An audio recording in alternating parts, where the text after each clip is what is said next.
yung fuel subsidy, meron ba ang mga bus companies nito? Itong ngayon, itong mga existing na merong inter-island at meron din papunta ng norte at ilang pang mga lugar na malalayo. Actually, nabanggit yan ni Chairman Vigor na in the past kasi, nagbigay sila ng fuel subsidy. Yung sa mga jeepney operator, diretso sa driver ng jeepney yun eh. Kasi boundary system sila eh, sa mga jeepney operation. So pagka nagtaas ang halaga ng diesel, ang driver, yung kita ng driver ang nababawasan. Pero pag fleet operator kasi, pag nag-increase ang halaga ng diesel, ang operator ang sumasagot ng increase. Hindi apektado yung sweldo ng driver dahil ang sweldo ng driver ay fixed rate plus performance based. Oo. Yes. Oo. So paano? So wala namang subsidy ang mga fleet, right? Ang mga operators ng bus. In the past, Sir Ted, nagbigay sila na around 6,500 pesos per unit.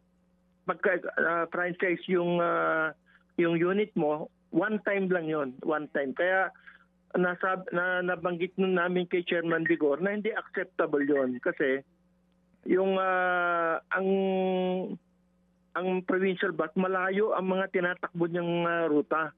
So kung one time lang yon, ng 6,700 isang biyahe mo lang papunta ng Visayas o Davao, wala na yon eh. Na yun.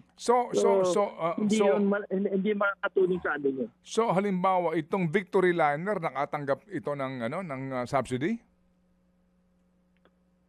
Lahat ng mga may franchise nung araw na mayroon active franchise, nakatanggap ng 6,500 per unit yan. Mag-a-apply ka sa LTFRB. Okay. Nung nakaraang mga taon na nag-increase ng mataas ang fuel prices. Noon yun. Do you remember kailan yun? Ilang taon na nagdaan nun?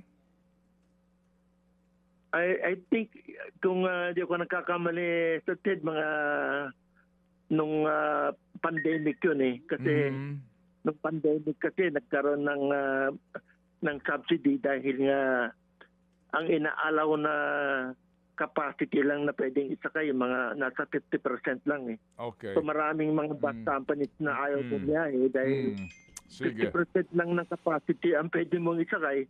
So maraming ayaw bumiyahe. Kaya napilitan yung gobyerno na magbigay ng subsidy. Mga kapatid, para sa iba pang mga balita at impormasyon, sundan niyo po kami sa X, Instagram, Facebook at syempre sa TikTok, True Network PH. Mag-subscribe din po kayo sa aming YouTube channel, True Network. May website din po tayo, truenetwork.ph, at pwede nyo rin po kaming mapanood sa Channel 19 ng aming True FM TV. Lagi pa rin makinig sa radyo dito po sa 105.9 True FM dahil dito, laging true sa'yo, kapatid. Dito tayo sa totoo, tunay at tapat.